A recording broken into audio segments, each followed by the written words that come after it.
Sanibonani kama ubongiwe lo Ndlovukazi ngiza nendaba wona uzanani nendebe. Lesi story ke sizoba i12 part series. Ngiyacela ke ube nami ngoba it's a hit after another. It took me so long ukuthi kufike lesi story, so ngiyanifundela sona namhlanje, ngiyanixoxela sona. So umndeni owakaMdletshe umuzi nje ohlala endaweni yaseMlazi eThekwini and baphila nje impilo abahlupheki bayi middle class ye family. So ubaba uMdletshe udrive amabhasi, uretire kodwa from driving amabhasi, but sometimes part time bayambiza emsebenzini uma uthola ukuthi ba short staffed from ukuthi adrive amabhasi.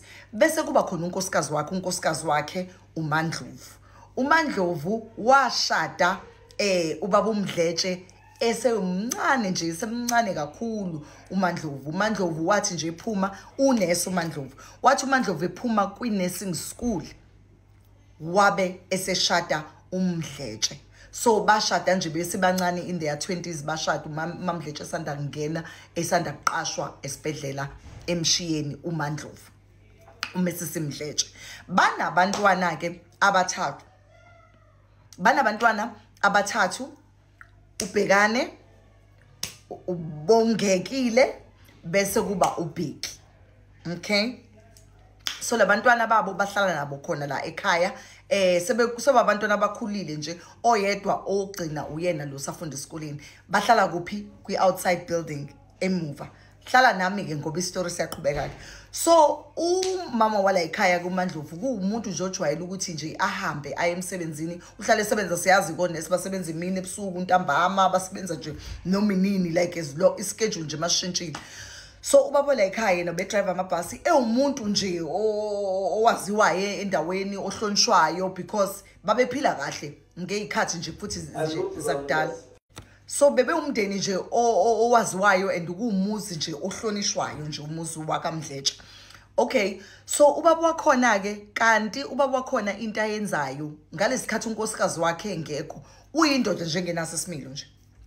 Hayi akanaso isimilo ubaba wakhona, kuthi ngelinye ilanga kusho ukuthi ahlangane ngoba wejwayele ukuthi ahamba ama meeting kwi-forum, wenza into eziningi nje ezithile ubaba wakhona. Kusho ukuthi njalo wehlale ehlangana nabantu, wakwazi ukuthi ahambe noma kuneyinkinga ezindaweni, kuthola ukuthi kukhulunywa naye kuzokwenza isolution. So ubaba uMdletshe wekwazi ukuthi aye emzini yabantu noma kunamacala ayokhuluma nje, uthola ukuthi kuzokhulunywa icala.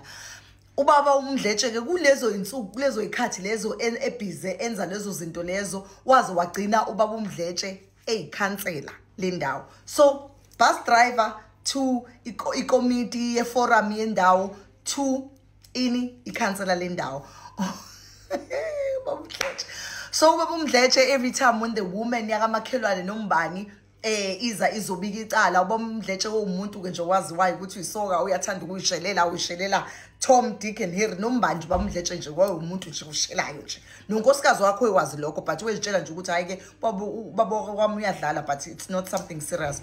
Kuthe ngelinye ilanga ubaba uMdletshe kube nezingane nje khona la endaweni, uthola ukuthi hayi cha iyafana neyakaMdletshe, but omakhelwane bakhuluma bodwa, bahleba ngomama la ekhaya. Kuze kufike ngelinye ilanga ingane yakhona yomfana ibone enye ingane efana naye, ethi ayingeke, le ngane iyafana nam ngeke, isiyezo la esikoleni, uthi hayi naze nafana, hayi nangempela because sebekhulile ngithi base university. Bese izigcina ingane ifikile ekhaya, ithi hayi ma, uke wayibona le ngane yakasibambani iyafana nathi. Ubaba unaye nomfowabo noma ukhona umuntu oyisihlobo ongase abe ubaba walengane, ngoba phela imazi ubaba wayo emsulwa nangane. Kanti ubaba uMdletshe umuntu ohambe elala njengoba ebese kuyikhansela, lento iqale kudala, ubhizi nabafazi babantu, ulala namakhosikazi emizi yabantu. Le ngane lekuthiwa ifana noMdletshe yingane yala ekhaya kaMdletshe, kodwa iza lokho omunye unkosikazi owumakhelwane oshadile nomunye umuntu. Uyeza kuphathu uzozwa ukuthi uMandlovu uthola kanjani ukuthi indoda yakhe isimithi samphakathi. Uyeza uphathu. So ngiyasiqhubeza ke ma story if uyadinga part 2 walesi story no 3 no 4 no 5 no 6 no 7 no 8 no 9 no 12 because it's going to be a 12-part series. Ngiyacela ukuthi wenze njani uye ku YouTube ungayike namhlanje ngicela uye kusasa kodwa ngithi kuyanyiwa like kushubile kuzobe kushube ngempela.